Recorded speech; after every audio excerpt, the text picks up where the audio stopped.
नमोस्तु महाराज जी। महाराज जी, हम देखते हैं कि हमारे जैनिज़्म में त्याग को बहुत महत्वपूर्ण भूमिका मिली हुई है।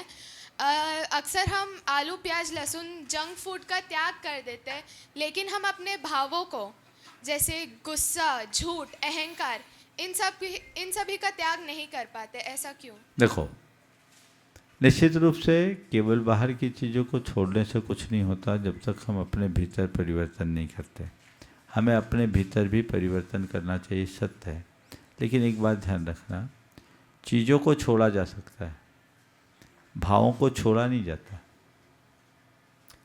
हम खाना छोड़ सकते हैं, पीना छोड़ सकते हैं, पहनने का नियम ले सकते हैं, पर गुस्सा त्यागा नहीं जाता।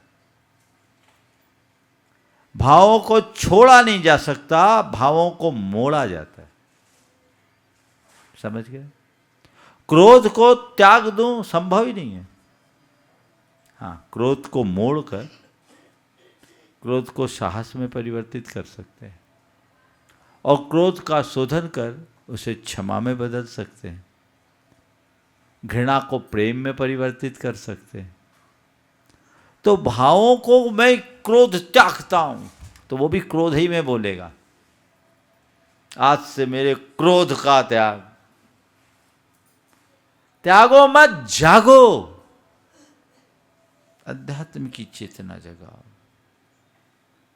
अंदर से जागोगे, भावों को मोड़ो।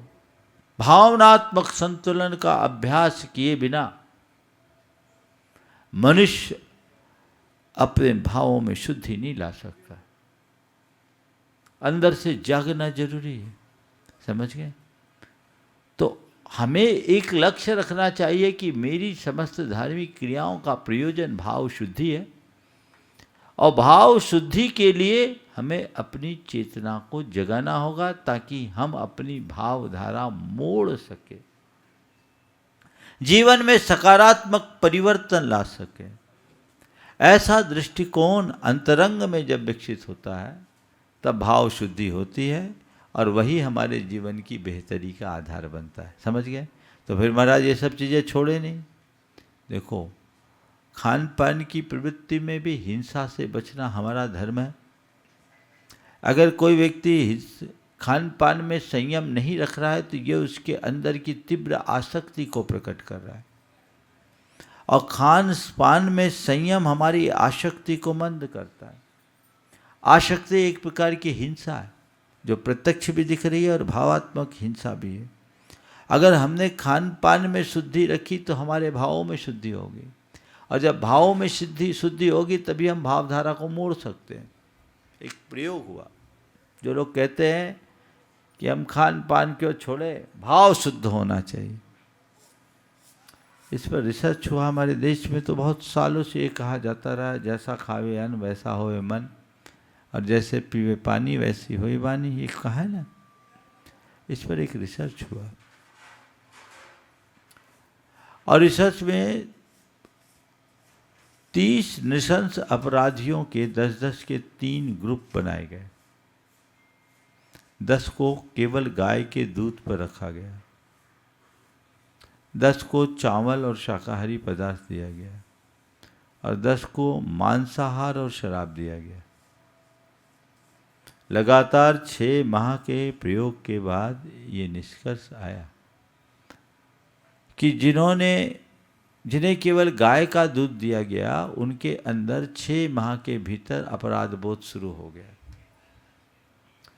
जिनके लिए चावल दिया गया, शाकाहारी पदार्थ दिया गया, साल भर में उनके हृदय में अपराध बोध आ गया, और जिन्हें मांसाहार और अभक्ष्य पदार्थ खिलाए गए, उनकी आपराधिक प्रवृत्ति और अधिक बढ़ गई।